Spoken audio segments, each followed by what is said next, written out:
Good evening everyone, welcome to my YouTube channel lawful लिंगो।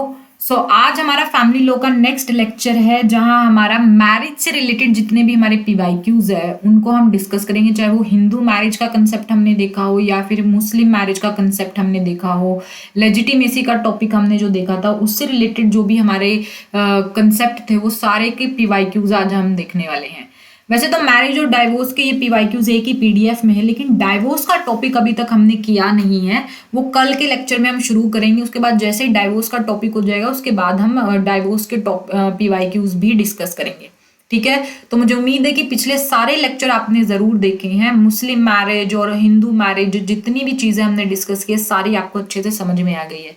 क्या क्या valid conditions है, क्या केस लॉज है, क्या स्टेटमेंट्स हैं, सारी चीजें कौन से सेक्शंस है, कैसे उनको याद रखना है, सारी चीजें आपको अच्छे से समझ में आ रही है। कहीं किसी बच्चे का डाउट हो तो मुझे जरूर कमेंट करना। इसके अलावा किसी भी बच्चे को अगर हमारे इस बैच के नोट्स परचेज करने हैं तो वो हमें ईमेल कर सकता है, जो कि इस वीडियो के पिन कमेंट पे आपको देखने को मिल जाएगा और वहीं से आपको नोट्स की फीस भी पता चल जाएगी। इसके अलावा पिन कमेंट पर हम आपको वो सारी इन्फॉर्मेशन मिल जाएगी जो हम इस टाइम पर आपको किस सब्जेक्ट के पीवाईक्यूज और मॉक टेस्ट अवेलेबल करवा रहे हैं। तो जो जो चीजें आपको परचेज करनी है आप हमें ईमेल जरूर करो। ठीक है, इसके अलावा सारे बच्चे हमें इंस्टाग्राम और फेसबुक पर जरूर फॉलो कर लो, जिनका लिंक आपको इस वीडियो के डिस्क्रिप्शन बॉक्स में मिल जाएगा। और हमारा एक और यूट्यूब चैनल है बीइंग नेचुरल संजू के नाम से, जिसका लिंक आपको इस वीडियो के डिस्क्रिप्शन बॉक्स में मिल जाएगा। प्लीज वहां जाकर भी हमें जरूर फॉलो कर लो। ठीक है, तो चलिए शुरू करते हैं आज के इस लेक्चर को, जहां हमारा जो मैरिज का से रिलेटेड पीवाईक्यूज है उनको हम डिस्कस करने वाले हैं। तो देखते हैं क्या क्या हमारे पास पीवाईक्यूज है, किस तरीके के पीवाईक्यूज आते हैं एग्जाम के अंदर और क्या क्या चांसेस है आगे इस तरीके के क्वेश्चंस आने के। ठीक है, तो हमारा पहला ही क्वेश्चन देखो, which of the following statement are correct as per Muslim law, कि मुस्लिम लॉ से रिलेटेड इनमें से कौन सी स्टेटमेंट करेक्ट है। ये लेजिटिमेसी का जो टॉपिक हमने कल के लेक्चर में डिस्कस किया था मुस्लिम लॉ से रिलेटेड, उससे रिलेटेड क्वेश्चन है। ठीक है, तो देखो पहली स्टेटमेंट क्या है। ये कह रहा है कि a child born after the termination of marriage is legitimate if born within 2 lunar years under Shia law. ये कह रहा है कि एक बच्चा अगर शिया लॉ के अंदर अगर मान लो शादी टर्मिनेट हो गई है और उसके बाद बच्चा पैदा होता है 2 साल के अंदर अंदर, तो उसको क्या माना जाएगा, लेजिटिमेट माना जाएगा। मैंने बताया था शिया लॉ मानता है 10 महीने के अंदर अंदर अगर बच्चा पैदा होता है शादी टर्मिनेट होने के बाद तो उसको लेजिटिमेट मानता है, 2 साल के अंदर अंदर नहीं मानता। तो पहला स्टेटमेंट तो गलत है भाई। तो जहां ए है ना उस ऑप्शन को काट दो। देखो पहले में ए दे रखा है, ये कट गया। बी और डी दे रखा है, ये पॉसिबल आंसर हो सकता है। ए यहाँ पे भी है, ये भी कट गया। डी में सी और डी है तो ये भी पॉसिबल आंसर हो सकता है। ठीक है, तो बी ऑप्शन देखते हैं ये क्या कह रहा है। बी ऑप्शन कह रहा है कि a child born within 6 months of the marriage is illegitimate unless father acknowledges it. ये कह रहा है कि अगर मान लो जो बच्चा है अगर मान लो शादी के 6 महीने के अंदर अंदर पैदा हो गया तो वो क्या है, इलेजिटिमेट माना जाएगा जब तक उसका फादर उसको एक्नॉलेज नहीं कर लेता। ये मैंने आपको बताया था कि अगर मान लो शादी के 6 महीने के बाद बच्चा क्या है पैदा हो जाता है तो वो लेजिटिमेट माना जाएगा, लेकिन उसको क्या है फादर एक्नॉलेज करे। ठीक है, तो बी ऑप्शन हमारा क्या है, ठीक है। तो बी ऑप्शन हमारा यहाँ पे ठीक है। उसके बाद हम देखते हैं सी स्टेटमेंट देखते हैं। ये कह रहा है child born after the termination of marriage वो इलेजिटिमेट माना जाएगा if born within 10 lunar months under Hanafi law. तो हनाफी लॉ में मैंने आपको बताया था कि 2 साल के अंदर अंदर अगर बच्चा पैदा होता after the termination of marriage तब उसको लेजिटिमेट माना जाएगा। तो ये दोनों स्टेटमेंट क्या है, उल्टी दे रखी हैं। तो सी ऑप्शन भी हमारा गलत है। तो यानी कि यहाँ जो सी दे रखा है ये गलत है। तो बी ऑप्शन हमारा इस क्वेश्चन का करेक्ट आंसर निकल कर आता है, यानी कि बी और डी स्टेटमेंट ही हमारी करेक्ट स्टेटमेंट है। तो डी क्या कह रहा है, ये कह रहा है child born after the termination of marriage is legitimate अगर वो पैदा हो जाता है शैफी लॉ के अकॉर्डिंग 4 साल के अंदर अंदर। ये बात ठीक है। तो यही मैंने आपको बताया था कि शैफी लॉ क्या कहता है कि शादी के टर्मिनेट होने के बाद अगर बच्चा 4 साल के अंदर पैदा हो जाता है तो उसको लेजिटिमेट माना जाएगा। तो ये क्या है, बी एंड डी ऑप्शन जो स्टेटमेंट है वो हमारी ठीक है। तो पहले क्वेश्चन का आंसर क्या होगा, बी होगा। ठीक है, तो मुझे उम्मीद है कि आपको समझ में आ गया कि पहला जो क्वेश्चन है इसका आंसर क्या होगा, बी होगा। ये बात आपको ध्यान रखनी है। तो इतना आपको ध्यान रखना है ताकि आपको याद रह सके कि आपको किस तरीके का क्वेश्चन एग्जाम में पूछा जा सकता है।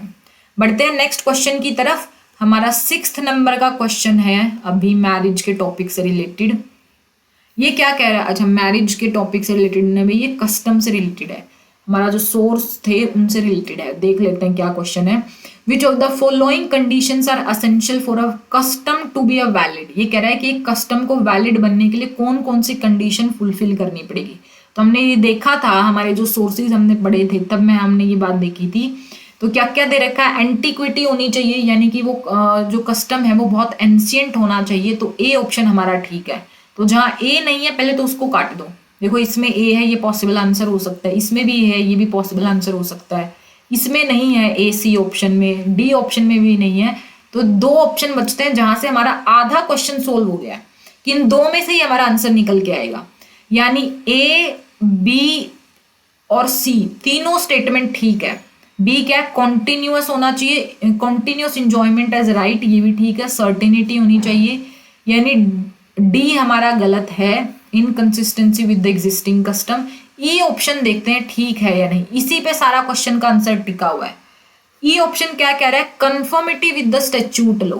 ये कह रहा है कि किसी भी कस्टम को स्टैट्यूट लॉ के अकॉर्डिंग कंफर्म होना चाहिए, तभी वो क्या है, कंफर्मिटी होनी चाहिए उसमें, यानी कि स्टैट्यूट लॉ के अगेंस्ट वो बात ना करता हो। ठीक है, ऐसा ना कि कस्टम कुछ कह रहा है और लॉ कुछ कह रहा है। ठीक है, तो बिल्कुल कस्टम को क्या है, एक वैलिड कस्टम तभी माना जाएगा अगर वो स्टैट्यूट के अगेंस्ट बात ना कर रहा हो। ठीक है, तो ई ऑप्शन भी हमारा ठीक है। तो ई स्टेटमेंट भी हमारे ठीक है, यानी बी ऑप्शन हमारा ठीक निकल के आएगा। ए ऑप्शन भी हमारा गलत हो जाता है। तो बी ऑप्शन क्या है हमारा, यहां से ठीक है। तो 6th क्वेश्चन है जो हमारा, इसका भी क्या है, बी जो ऑप्शन है ये करेक्ट आंसर है। समझ आई बात? तो हमने पहला क्वेश्चन देखा और छठा क्वेश्चन देखा जिसका आंसर बी है। 7th क्वेश्चन भी हमारा मैरिज के टॉपिक से रिलेटेड है। ये कह रहा है under the Hindu marriage act 1955 जो स्पिंडा रिलेशनशिप है with the reference to any person extends as far as. पहले तो आप मुझे बताओगे कि स्पिंडा रिलेशनशिप की डेफिनेशन कौन से सेक्शन में दी गई है, कौन से सेक्शन के क्लोज में दी गई है, यानी सेक्शन 3 में डेफिनेशन दी गई है, कौन से क्लोज में स्पिंडा रिलेशनशिप को डिफाइन किया गया है। आप मुझे ये कमेंट सेक्शन में जरूर बताओगे।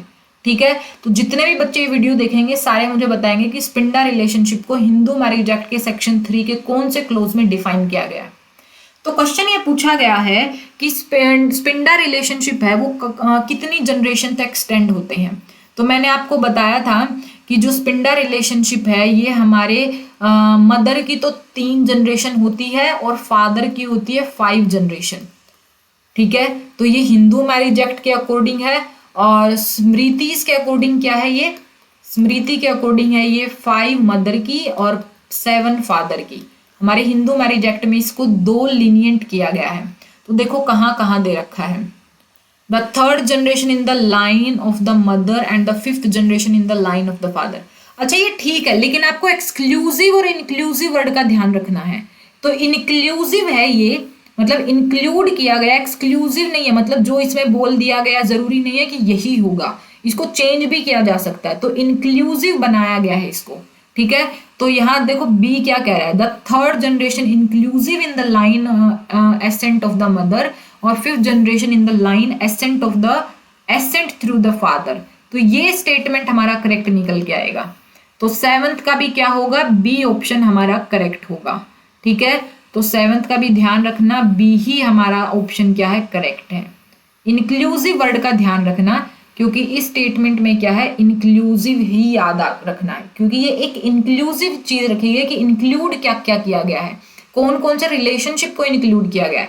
ऐसा नहीं है कि जो रिलेशनशिप इंक्लूड हो गए वह एक्सक्लूसिव हो गए हैं, उनके अंदर और भी चीजें इंक्लूड की जा सकती है, टाइम जैसे जैसे चेंज होगा उसके अकॉर्डिंग। ठीक है, तो ये बात आप ध्यान रखना। तो 7th क्वेश्चन का भी आंसर क्या है, बी है।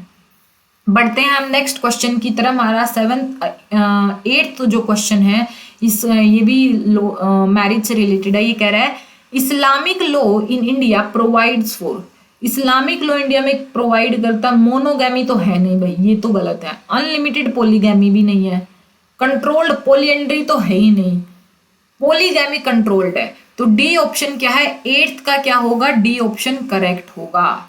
तो ये हमने पढ़ा था कि 4 शादियां ही कर सकते हैं, यानी पॉलीगैमी अलाउड है मुस्लिम लॉ में, और वो भी 4, यानी कंट्रोल्ड पॉलीगैमी है।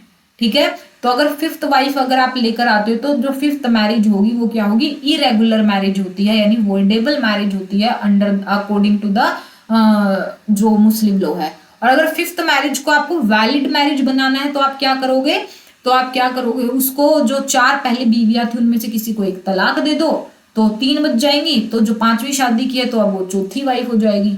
ठीक है, तो इस तरीके से फासिद मैरिज को क्या है, आप वैलिड मैरिज बना सकते हो। ठीक है, तो ये 8th क्वेश्चन है जिसका आंसर क्या होगा, डी होगा। 9th क्वेश्चन देखते हैं। जो 9th क्वेश्चन है ये हमारा मैच ऑफ द फॉलोइंग का क्वेश्चन है। देखो कह रहे एक तरफ सेक्शंस दे रखे, दूसरी तरफ कौन से सेक्शन में क्या बात हुई है उसके बारे में। देखो सेक्शन 5 क्लोज 1 जिसमें मोनोगैमी की कंडीशन दी गई है। सेक्शन 11 में वॉइड मैरिज के बारे में बात हुई है। सेक्शन 7 में सेरेमनीज ऑफ मैरिज की बात हुई है। सेक्शन 5 क्लोज 3 में हुई है एज के बारे में, पार्टीज की एज के बारे में मैरिज से रिलेटेड। तो ये हमारा क्वेश्चन वैसे ही सोल्व हो गया, यानी पहले ऑप्शन का सेकंड होगा, ए का सेकंड 2 में दे रखा है, ये तो कट गए। बी का होगा 4th, तो बी का 4th यहां दे रखा है, यहां नहीं है, तो सी भी कट गया। तो ए ऑप्शन 9th का क्या होगा, ए हमारा करेक्ट आंसर होगा। ठीक है, तो 9th का हमारा ए क्वेश्चन, ए ऑप्शन करेक्ट होगा। तो इस तरीके के क्वेश्चंस आपसे एग्जाम में पूछे जा रहे हैं, और ये क्वेश्चंस हमने सारे के सारे पॉइंट्स हमने हमारे नोट्स में इंक्लूड किए हैं। अगर आप देखोगे बिल्कुल आपको इसी तरीके से पढ़ाया गया है, इसी पैटर्न को ध्यान में रखकर आपको पढ़ाया गया है ना। तो लेक्चर्स बड़े इंपॉर्टेंट हो जाते हैं, तो इसलिए मैं कहती हूँ लेक्चर्स को 2-2 बार देखो, ताकि चीजें आपको मुंह जुबानी याद हो जाए, बिल्कुल टिप्स पे याद रहे। ठीक है, 10th क्वेश्चन देखते हैं। ये कह रहा है कि मैरिज ड्यूरिंग इद्दत अंडर सुन्नी लो ये क्या होती है। तो इद्दत में अगर कोई औरत है, इद्दत पीरियड से गुजर रही है, तो उसके दौरान अगर वो किसी से शादी कर लेती है तो वो शादी क्या होती है, इरेगुलर होती है। ठीक है, यानी कि फासिद, जिसको वॉइडेबल मैरिज बोलते हैं, यानी कि ये ऑप्शन। तो हमारा 10th है जो, इसका आंसर क्या होगा, डी होगा।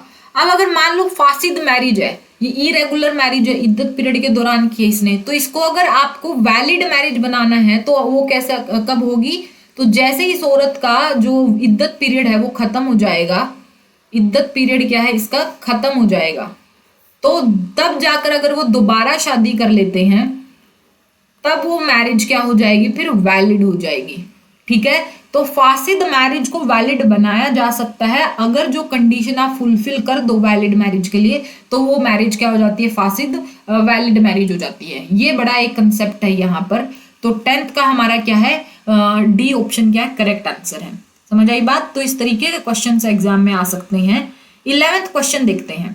11th क्वेश्चन है कि जो स्पिंडर रिलेशनशिप है on the line of accent under the Hindu law x tends. अभी हमने देखा था स्पिंडर रिलेशनशिप 3 मदर की होती है और 5 क्या होती है, फादर की, फादर की जनरेशन तक एक्सटेंड होता है। तो देखो 3 डिग्री थ्रू द फादर, यहाँ फादर की 3 दे रखी है तो वैसे ही कट गया, 4 डिग्री है तो वैसे ही कट गया, 5 degree through the father and 3 degree through the mother, ये ठीक है हमारा। तो 11th का क्या होगा, 3rd ऑप्शन करेक्ट होगा। यहाँ देखो डी ऑप्शन क्या कह रहा है, 7 degree through the father and 5 degree through the mother, ये करेक्ट हो सकता है लेकिन स्मृतिज के अकॉर्डिंग हो सकता है, हिंदू मैरिज एक्ट के अकॉर्डिंग नहीं हो सकता। समझ आई बात। तो सी ऑप्शन हमारा क्या है, करेक्ट आंसर है 11th क्वेश्चन का। ठीक है, तो ये बात आपको ध्यान रखनी है। तो 11th क्वेश्चन का क्या होगा, सी ऑप्शन करेक्ट आंसर होगा। बढ़ते हैं नेक्स्ट क्वेश्चन की तरफ। 13th क्वेश्चन देखो हमारा। 13th क्वेश्चन कह रहा है कि 2 persons are said to be related to each other by what relation when they are descended by a common ancestress but by different husband. ये कह रहा है कि 2 पर्सन है, ए है और बी है, ये एक दूसरे से रिलेटेड है किस रिलेशन से, जब इनकी जो कॉमन एंसेस्ट्रेस है यानी जो मदर है वो तो सेम है, लेकिन इसके जो हस्बैंड थे वो क्या थे, अलग थे, H1 और ये H2। और H1 से पैदा हुआ A और H2 से पैदा हुआ B, तो इनके बीच में रिलेशन क्या है? तो इनके बीच में होगा यूट्राइन ब्लड का रिलेशनशिप। हमने ये डेफिनेशन देखी थी और सारे बच्चे मुझे बताएंगे यूट्राइन ब्लड की डेफिनेशन हिंदू मैरिज एक्ट के सेक्शन 3 के कौन से क्लोज में दी है। ठीक है, तो ये आप मुझे कमेंट सेक्शन में जरूर बताएंगे। तो 2 चीजों का कमेंट तो आपको जरूर करना है, ये बात आपको ध्यान में रखनी है। ठीक है, ये कमेंट मुझे सारे बच्चों के आने चाहिए। ठीक है, तो ये हमारा 13th क्वेश्चन है जो आपको ध्यान में रखना है। बढ़ते हैं नेक्स्ट क्वेश्चन की तरफ। 8th क्वेश्चन देखते हैं। 8th क्वेश्चन देखो। 8th क्वेश्चन कह रहा है कि under Muslim law marriage with a women whose husband is alive. ये कह रहा है कि मुस्लिम लॉ में एक ऐसी औरत से शादी करना जिसका हस्बैंड अभी जिंदा है, हस्बैंड क्या है? अलाइव है, तो वो शादी क्या होगी? ठीक है, तो वो शादी कैसी मानी जाएगी? वॉइड मैरिज मानी जाएगी। ठीक है, एक मुस्लिम वुमेन जो कि शादीशुदा है, वो अगर किसी और से शादी करते तो वो शादी क्या है? वॉइड मानी जाती है। ये बात आपको ध्यान रखना है। ठीक है, हस्बैंड को पॉलीगैमी अलाउड है, औरत को मुस्लिम लॉ में पॉलीगैमी अलाउड नहीं है, ना बायगैमी अलाउड है। ठीक है, पॉलीगैमी की तो बहुत दूर की बात आती है, मुस्लिम वुमेन को तो पॉलीगैमी बायगैमी भी अलाउड नहीं है। तो 18th का क्या होगा? सी ऑप्शन करेक्ट होगा। ठीक है, ये बात आपको ध्यान में रखनी है। ठीक है, तो ये सारी चीजें हमने हमारे लेक्चर्स में बड़ी डिटेल में डिस्कस की है, एक एक पॉइंट मैंने आपको अच्छे से समझाया है। अभी भी मैं आपको बता रही हूँ कि हर लेक्चर को आपको कम से कम 2 बार देखना है। ये नोट्स हमसे परचेज कर लो, PYQs हमसे परचेज कर लो, एक एक पॉइंट आपका क्लियर हो जाएगा। ठीक है, तो ये हमारे कुछ क्वेश्चंस थे जो मैरिज के टॉपिक से रिलेटेड थे। मुझे उम्मीद है कि आपको पता चल गया कि किस तरीके के क्वेश्चंस आपसे एग्जाम में पूछे जा सकते हैं और इस तरीके से ही आपको तैयारी करनी है। ठीक है, तो मिलते हैं कल के लेक्चर में जहां हमारा डिवोर्स का जो टॉपिक है उसको हम डिस्कस करेंगे। ठीक है, तो इस वीडियो को जितना ज़्यादा हो सकता है आगे शेयर करना, आप कमेंट सेक्शन में ज़रूर बताना आपकी अगर कोई डाउट है तो, और लेक्चर आपको कैसा लगा, और चैनल को सब्सक्राइब भी कर लेना। ठीक है, तो चलते हैं, मिलते हैं कल के लेक्चर में।